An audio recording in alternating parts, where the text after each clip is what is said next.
Hello guys, welcome back to my YouTube channel Standard Classes. So today I'm going to start another chapter, that is chapter 4, measurement of national income. Guys, ये chapter अब जो मैंने आपसे previous chapters मैंने डाले हैं, chapter 3 डाला है मैंने, chapter 4 डाले हैं, चैप्टर 2 और 3 जो डाला है मैंने वो बहुत ज़्यादा इंपॉर्टेंट है. चैप्टर 2 के सेकेंड हाफ से ही हमारा नेशनल इनकम शुरू हो गया था. नाउ मैंने चैप्टर 2 और चैप्टर 3 में आपको बिल्कुल बेसिक पढ़ा दिया है नेशनल इनकम का. जिस बच्चे को चैप्टर 2 और चैप्टर 3 का बेसिक आता है वो इजीली ये चीज़ भी कर लेगा. अब हमें एक्चुअली में पढ़ना है, हमें तरीका आ गया कि हमें कैसे कैसे सॉल्व करना है. ग्रॉस को नेट में कन्वर्ट करना होता है या फिर हमको NFIO को कन्वर्ट करना होता है. जो भी चीज़ हमें कन्वर्जन हमने सीखी थी अपनी प्रीवियस वीडियोस में, अब हम उसको मेथड वाइज सीखेंगे कि कौन से मेथड में हमें क्या यूज करना है जिससे हम अपनी नेशनल इनकम कैलकुलेट कर सकें. तो ये आपका सबसे मेजर चैप्टर है नेशनल इनकम का और एक 15 नंबर का क्वेश्चन इसमें से आएगा ही आएगा. सो let's get started. Chapter 4 that is measurement of national income. सबसे पहली चीज हम लोग का जो हमारा फर्स्ट चैप्टर था सर्कुलर इनफ्लो वाला जो हमने पढ़ा था, उसके अंदर मैंने आपको क्या बताया था कि अगर एक फर्म को प्रोडक्शन करना है तो उसको क्या चाहिए होते हैं, फैक्टर्स ऑफ प्रोडक्शन, जो कि लैंड, लेबर, कैपिटल, एंटरप्रेन्योर. और वो फैक्टर्स ऑफ प्रोडक्शन उसे कहाँ से मिलते हैं, हाउस होल्ड से. तो हाउस होल्ड फर्म्स को अगर फैक्टर्स ऑफ प्रोडक्शन प्रोवाइड करते हैं तो फर्म उसके बदले में हाउस होल्ड को क्या प्रोवाइड करती है, इनकम. जो उनकी सर्विसेज होती है उसकी इनकम प्रोवाइड करती है ना. तो वही बेसिक हम यहाँ पर यूज कर रहे हैं. Production give rise to the income. जब आप कुछ प्रोड्यूस कर रहे हो एज अ प्रोड्यूसर, अगर मैं कुछ प्रोड्यूस कर रही हूँ, ऑब्वियस ही बात है मैं प्रोड्यूस करके उसको सेल करूंगी तो मेरी इनकम जनरेट होगी, है ना. अब जब मेरी इनकम जनरेट होगी तो उसमें से मुझे फैक्टर्स ऑफ प्रोडक्शन को कुछ ना कुछ देना पड़ेगा. क्यों, उन्होंने काम करा है, लैंड को रेंट देना पड़ेगा, लेबर को वेजेस देने पड़ेंगे, कैपिटल पे इंटरेस्ट देना पड़ेगा. एज अ एंटरप्रेन्योर मुझे रिमेनिंग प्रॉफिट अपने पास रखना होगा. तो ये सब चीजें कहाँ से आएंगी, इनकम से. इनकम कहाँ से आएगी, प्रोडक्शन से. बात को समझो कि जब हम प्रोडक्शन कर रहे हैं उसको हम सेल करेंगे मार्केट में जाके. अब जब आप उस चीज को मार्केट में जाके सेल करोगे आपको इनकम मिलेगी. आप उस इनकम को क्या करोगे, डिस्ट्रीब्यूट कर दोगे among factors of production, that is land, labour, capital, entrepreneur. Factors of production आपको कौन प्रोवाइड करता है, हाउस होल्ड. आ रही है मेरी बात समझ. सो जब डिस्ट्रीब्यूशन हो गया among the factors of income, नहीं फैक्टर्स ऑफ प्रोडक्शन, जब आपका डिस्ट्रीब्यूशन हो गया फैक्टर्स ऑफ प्रोडक्शन का, अब फैक्टर्स ऑफ प्रोडक्शन उस इनकम का क्या करेंगे, अपनी तिजोरी में बंद करके तो नहीं रखेंगे.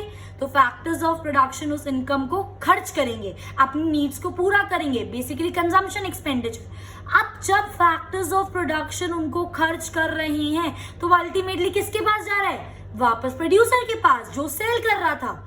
यही कॉन्सेप्ट तो हमने पढ़ा था ना चैप्टर 1 में. ये चीज मैंने आपके साथ डिटेल में डिस्कस करी है चैप्टर 1 सर्कुलर फ्लो वाले चैप्टर में. अगर किसी स्टूडेंट को नहीं आता है तो पहले एक बार वो देख लो, उसके बाद ये चीज आपको बिल्कुल अच्छे से समझ आ जाएगी.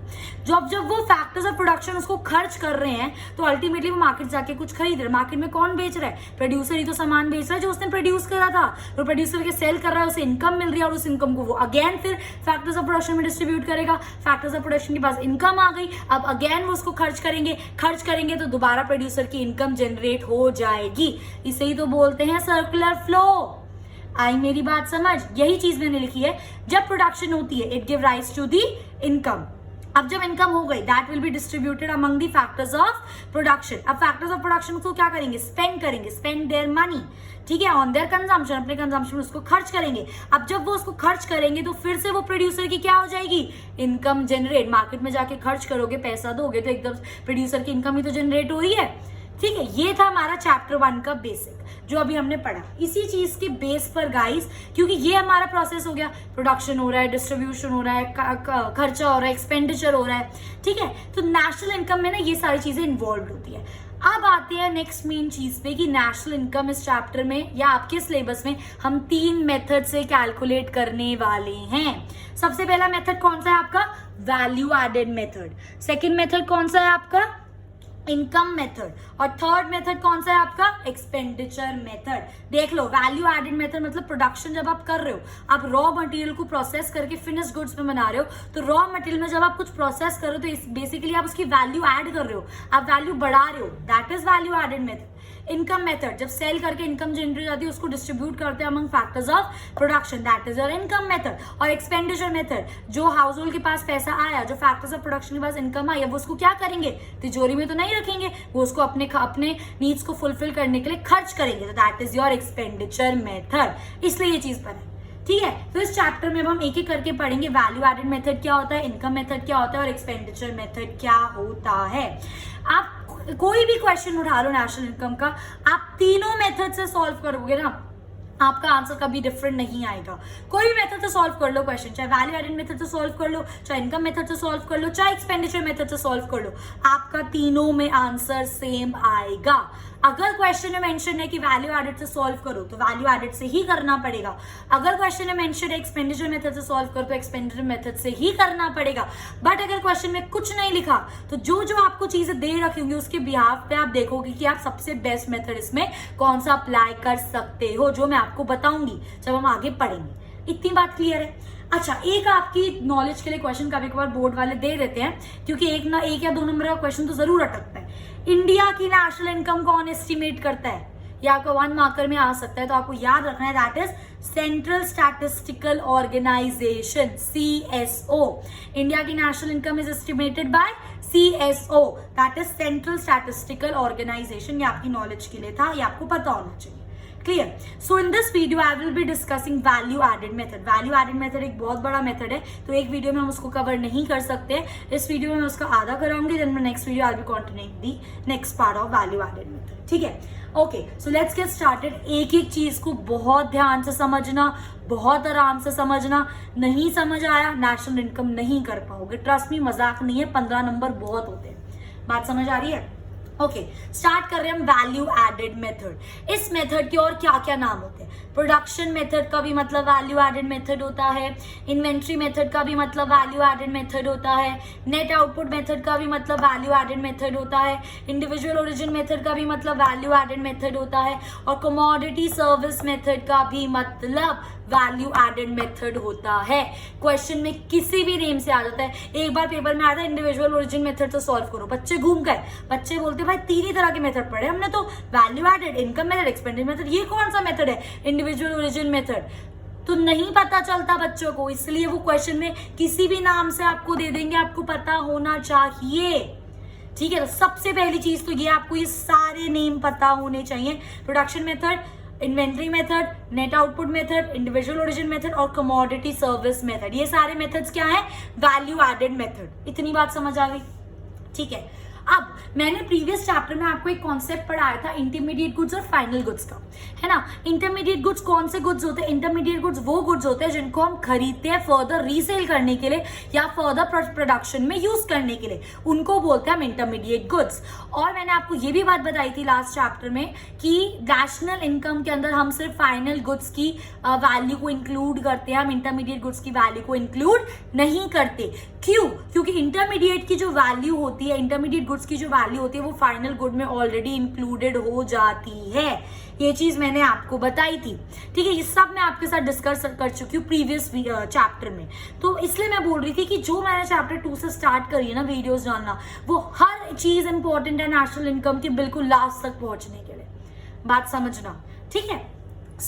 उसी चीज को हम इसके अंदर यूज करेंगे, वैल्यू एडेड मेथड, कि मतलब कैसे इंटरमीडिएट गुड्स होते हैं, कैसे हम उनको प्रोसेस करते हैं। जब जब एक एक इंटरमीडिएट गुड प्रोसेस होगा, उसके अंदर बेसिकली हम क्या कर रहे हैं? कुछ ना कुछ वैल्यू ऐड कर रहे हैं। अभी आगे पढ़ाऊंगी तो एक एग्जाम्पल दूंगी तो बिल्कुल अच्छे से क्लियर हो जाएगा। ठीक है, so this measures national income in different phases of production. ये जो आपका वैल्यू एडेड मेथड है, ये नेशनल इनकम मेजर करता है in different phases of the production. Obviously बात है, डिफरेंट फेजेस ऑफ प्रोडक्शन कौन से हो गए आपके? जो भी हम डिफरेंट एक ऐसा तो नहीं होता रॉ मटेरियल या एक फेज में वो पूरा प्रोड्यूस हो गया फाइनल गुड्स में, नो। जो डिफरेंट फेजेस होते हैं, जैसे सबसे बेस्ट एग्जांपल होता है स्वीट्स का। ठीक है, फॉर एग्जांपल मैंने कोई चीनी खरीदी है, ठीक है, मेरी स्वीट शॉप है और मैंने चीनी खरीदी है। अब वो चीनी को मैं प्रोसेस करूंगी, मे बी उसकी मैं चाशनी बनाऊं, मे बी मैं उसका कुछ भी यूज करूं उसको अपनी मिठाई बनाने के लिए, तो that is a part of a production process. तो जो भी चीजें आपके प्रोडक्शन प्रोसेस में, जो भी चीजें आपके प्रोडक्शन फेजेस में आएंगी, जितनी भी वैल्यू आप ऐड करोगे वो किसके अंदर करोगे? Value added method to calculate the national income. इतनी बात समझ आई? ठीक है, so some value of money is added to the intermediate product by the firm. इस चीज को ध्यान से समझना, वैसे ये चीज आपको पता होनी चाहिए। ठीक है, फॉर एग्जाम्पल मैंने मैदा लिया, फ्लावर खरीदा। ठीक है, अब जब मैं फ्लावर खरीदी और मेरी बेकरी शॉप है, अब मैं उस फ्लावर से केक भी बना सकती हूँ, उसमें फ्लावर से ब्रेड भी बना सकती हूँ, ठीक है।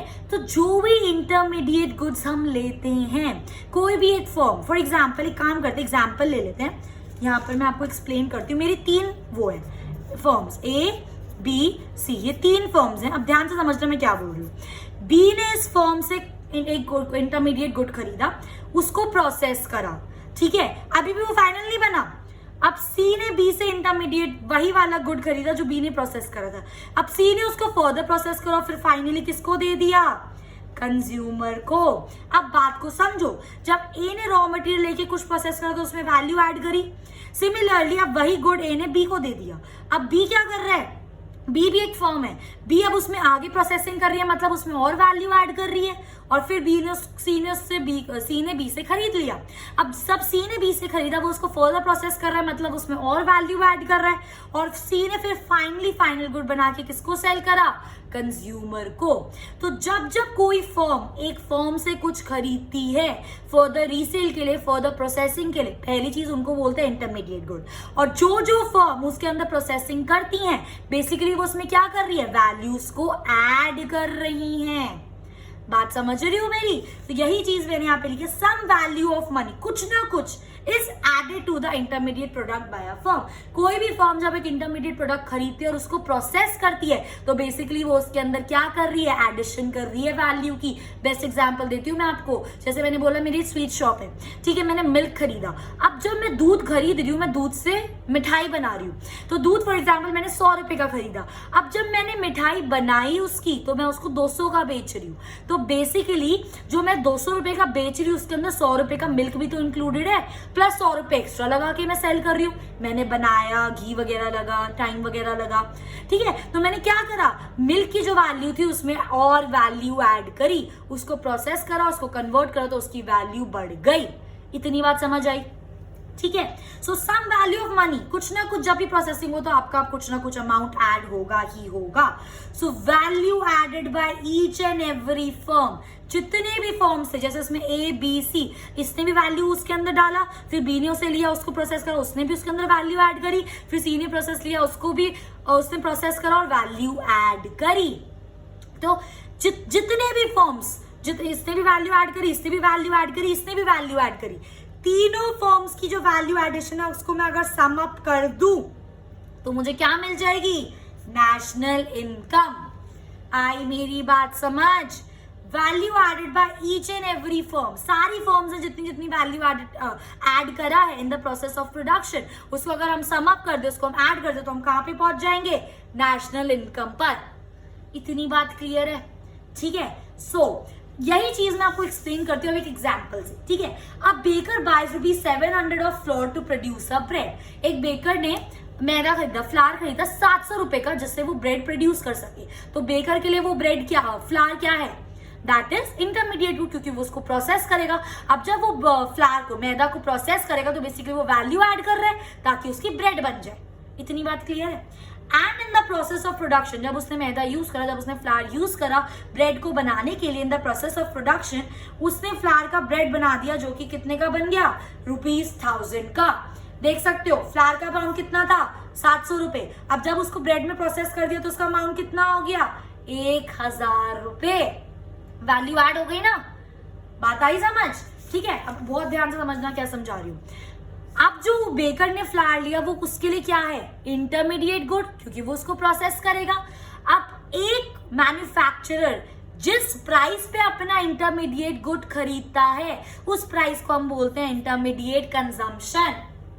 बेकर ने मैदा, फ्लावर खरीदा था इंटरमीडिएट, कितने रुपए का? 700 रुपए का। तो उसके लिए इंटरमीडिएट कंजम्पशन कितनी मानी जाएगी? 700 रुपए। Basically value of the intermediate good is known as intermediate consumption. Similarly bread बन गया, bread is your final output. Final output. अब जो ब्रेड की वैल्यू है फाइनल बनने के बाद, वो कितनी है? 1000 रुपए। तो that is the value of output. आ रही है मेरी बात समझ? ये वर्ड्स आपके लिए इंपॉर्टेंट है। आप बताते हो ना क्यों इंपॉर्टेंट है? क्योंकि हमारा वैल्यू एडेड निकालने का फॉर्मूला चेक करो, value of output minus intermediate consumption. जितनी फाइनल आपकी फाइनल गुड की वैल्यू है, उसमें से आप इंटरमीडिएट कंजम्पशन, जितने प्राइस पे आपने इंटरमीडिएट गुड खरीदा था, उसको माइनस कर दोगे, तो आपको क्या मिल जाएगा? अपना वैल्यू एडेड। इसके अंदर हमारी फाइनल गुड का प्राइस कितना था 1000 रुपीज, मैंने माइनस कर दिया इंटरमीडिएट कंजम्पशन कितनी थी 700 रुपए, तो मेरी वैल्यू एडेड कितनी हो गई 300 रुपए। तो ये तो हो गया टेक्निकल मतलब, पर मेरा मेन मोटिव है आपको चीजें समझाना, ना कि आपको चीजें रटवाना। तो ध्यान से सुनना, ये कॉमन सेंस वाली बात है। वैल्यू एडेड की एक गुड में मैंने कितनी वैल्यू ऐड करी, तो खुद सोचो अगर एक मैं गुड 200 रुपए का खरीद रही हूँ और उसको प्रोसेस करके मैं 500 रुपए का बेच रही हूँ, तो मैंने कितनी वैल्यू ऐड करी, 500 में से 200 माइनस करूंगी मतलब 300 रुपए तो ऐड करे। वही तो चीज हमने करा, 700 रुपए का मैंने मैदा या फ्लावर खरीदा, अब उसको मैंने 1000 रुपए का बना दिया, तो मैंने कितना वैल्यू ऐड करा 1000 माइनस 700 दैट इज 300। ठीक है, रटना नहीं है, समझो, बात समझ आई। So that is your value of output minus intermediate consumption. You will get value added. I hope इतना क्लियर है value of output intermediate consumption क्या होता है। ठीक है guys, okay.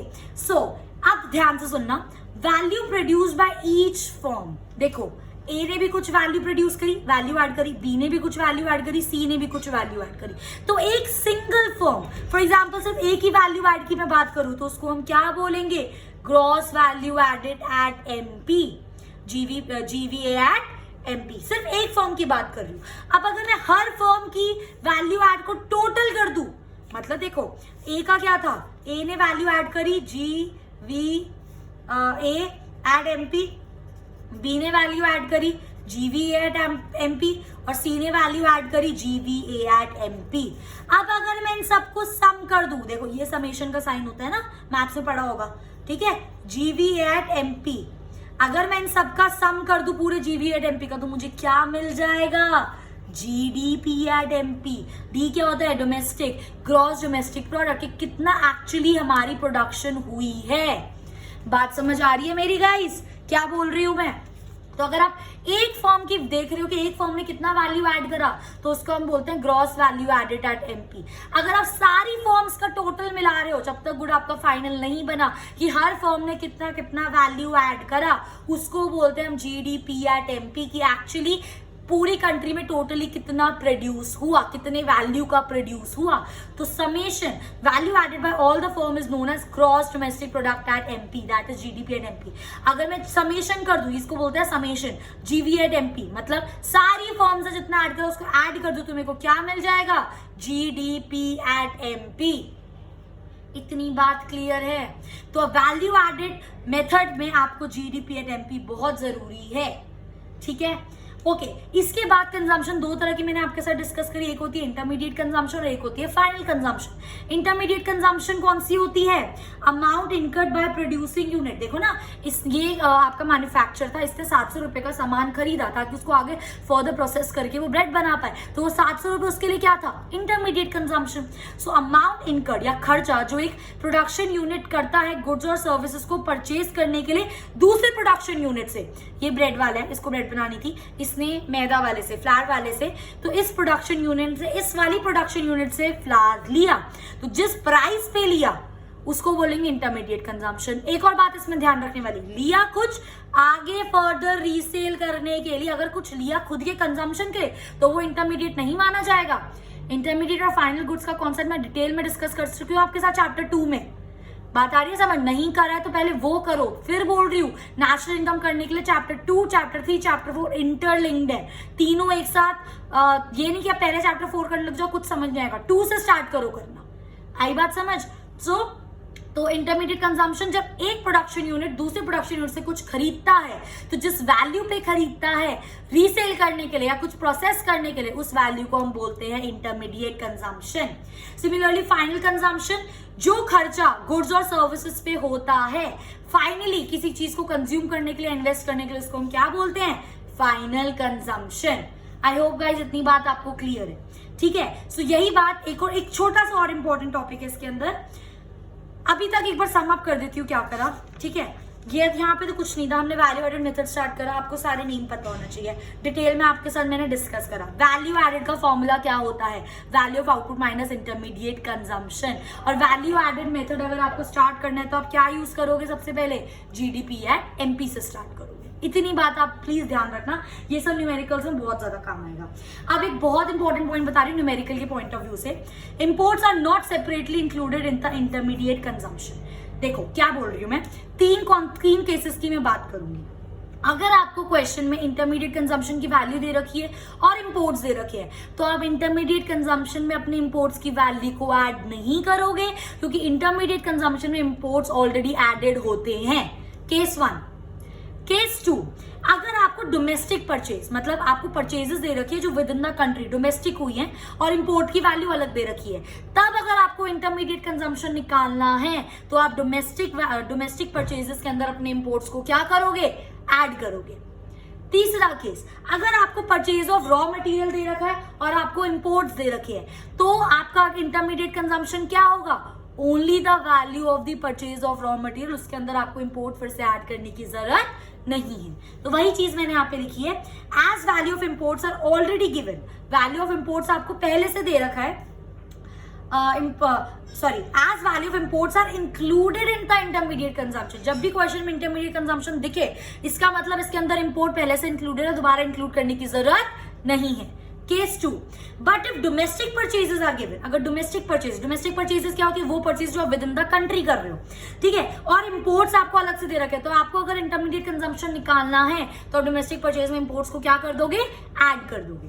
And case 3, if imports are also included in the purchase of raw material, अगर purchase of raw material दे रखा है, उसके अंदर इंपोर्ट्स पहले से इंक्लूडेड हैं, आपको दोबारा उनको ऐड ऑन करने की जरूरत नहीं है। तो इसी के बेस पे मैंने यहाँ पर आपके लिए छोटा सा करा है।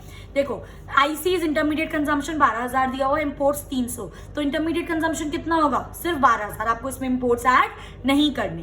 केस 2, ठीक है, आपको यहाँ पे दिया है purchase of raw material from domestic firm, आपने रॉ मटेरियल खरीदा है डोमेस्टिक फर्म से, वर्ड आ गया डोमेस्टिक, ठीक है, और आपको इंपोर्ट्स की वैल्यू दे रखी है। अगर आपको डोमेस्टिक से कुछ खरीदा हुआ है और इंपोर्ट्स दे रखा है, तो इंटरमीडिएट कंजम्पशन कैसे निकलेगा, domestic plus imports, that is 500 plus 100, it will give you 600। And case 3, आपको सिर्फ परचेज ऑफ रॉ मटेरियल दे, आपको ये नहीं लिखा कि डोमेस्टिक फर्म से खरीदा है, दैट इज 1200, और आपको इंपोर्ट दे रखे हैं 200, और आपको अगर आपको इंटरमीडिएट कंजम्पशन निकालना है तो आप सिर्फ और सिर्फ सीधा purchase of raw material include कर लोगे, क्योंकि इसके अंदर इंपोर्ट्स की ऑलरेडी वैल्यू इंक्लूडेड होती है, आपको दोबारा ऐड करने की जरूरत नहीं है। आई होप गाइस ये बात क्लियर है। सेम जाता है आपका वैल्यू ऑफ आउटपुट के साथ। वैल्यू ऑफ आउटपुट क्या होता है, जिस प्राइस पे एक्चुअली आपका फिनिश गुड मार्केट में सेल होगा, है ना, it refers to the market value of goods and services. Market value जिस पे वो एक साल में प्रोड्यूस हुआ, फाइनली जिस वैल्यू पे मार्केट में बिकेगा, that is known as value of output. बहुत इंपॉर्टेंट बात बताने वाली, बहुत ज्यादा, कि वैल्यू ऑफ आउटपुट आप कैसे निकालोगे, ठीक है, अब ध्यान से सुनना। इफ एंटायर आउटपुट, जितना एक साल में आपने प्रोड्यूस करा वो सारा का सारा बिक गया, तो मतलब तो आपका वैल्यू ऑफ आउटपुट क्या हो जाएगा, इज इक्वल टू सेल्स। जितना आउटपुट था सारा सोल्ड आउट कर दिया, तो जो वैल्यू ऑफ सेल है वही वैल्यू ऑफ आउटपुट है, common sense. So if entire output आपने सेल कर दिया, तो VOO is value of output, will be is equal to sales. इतनी बात समझ आई। दूसरा केस आता है, if entire output is not sold. अगर फॉर एग्जाम्पल मैंने एक साल में 10,000 यूनिट बनाए थे और 10,000 यूनिट में से मैं सिर्फ 5,000 बेच पाई और 5,000 बाकी की मैं सेल नहीं कर पाई, तब हम वैल्यू ऑफ आउटपुट कैसे निकालेंगे, तब हम निकालते हैं sales plus change in stock. ये सेल्स वो है जितना आपने बेच दिया, जितना आपने सेल आउट कर दिया, और चेंज इन स्टॉक जितना आपका रह गया। बात समझ रहे हो? तो दो केसेस बने, अगर जितना आउटपुट प्रोड्यूस करा सारा सेल आउट कर देते हो तो value of output will be equal to sales, but जितना आपने प्रोड्यूस करा और सारा आप सेल नहीं कर पाते तो value of output will be equal to sales plus change in stock. आगे भी दो इसकी चीजें। चेंज इन स्टॉक कैसे निकालते हैं, अकाउंट से पढ़ा हुआ है, closing stock minus opening stock. और सेल्स कैसे निकालोगे, क्वांटिटी इनटू प्राइस, जितनी क्वांटिटी बिकी और एक यूनिट कितने का बिका। बात समझ आई? सो वैल्यू ऑफ आउटपुट को मैं ऐसे भी लिख सकती हूँ, चेक करना जरा। Value of output is equals to quantity into price plus closing stock minus opening stock. लिख सकती हूँ, नहीं लिख सकती? 110% लिख सकती हूँ, क्योंकि ये क्या है, सेल्स, और ये क्या है आपका, चेंज इन स्टॉक। आई मेरी बात समझ? सो वैल्यू ऑफ आउटपुट का फॉर्मूला क्या होता है, अगर सारा सोल्ड आउट नहीं हुआ है तब sales plus change in stock. Change in stock कैसे निकालोगे, closing stock minus opening stock. Sales कैसे निकालोगे, क्वांटिटी इनटू प्राइस। क्लियर। और अगर पूरा सोल्ड आउट हो गया तो value of output is equals to sales, में तो कुछ करना ही नहीं है, ठीक है। अच्छा, जैसे यहाँ पर इंपोर्ट्स की बात कर रहे थे हम इंटरमीडिएट कंजम्पशन में, उसी तरह आउटपुट में हम एक्सपोर्ट्स की बात करते हैं। देखो, अगर आपको केस 1 सेल्स दे रखा है और आपको केस 1 सेल्स दे रखा है और आपको एक्सपोर्ट्स दे रखे हैं, तो आप value of output direct sales उठा लोगे, आपको उसके अंदर एक्सपोर्ट्स ऐड करने की जरूरत नहीं है। सिमिलरली केस 2 में अगर आपको डोमेस्टिक सेल्स, देखो वर्ड जब डोमेस्टिक आ जाता है ना, उसमें जब हमारा डोमेस्टिक परचेज आ गया था तब हमने इंपोर्ट ऐड करा था। सिमिलरली अगर यहाँ पे डोमेस्टिक सेल आ गया तो उसमें भी हम एक्सपोर्ट को क्या करेंगे, ऐड करेंगे, तब आपके पास आपकी क्या आ जाएगी, value of output. So guys, यही था in this video I'll be discussing till here only. In my next video I'll be continuing with value added method, जो again बहुत important है आपके एग्जाम पॉइंट ऑफ व्यू से। So if you like my video please do like, share and subscribe and thanks for watching। and बस यही suggest करूंगी, please continuity में करना चैप्टर 2, चैप्टर 3, चैप्टर 4, अगर आपको नेशनल इनकम की सबसे अच्छी अंडरस्टैंडिंग चाहिए तो। And that's all, thank you.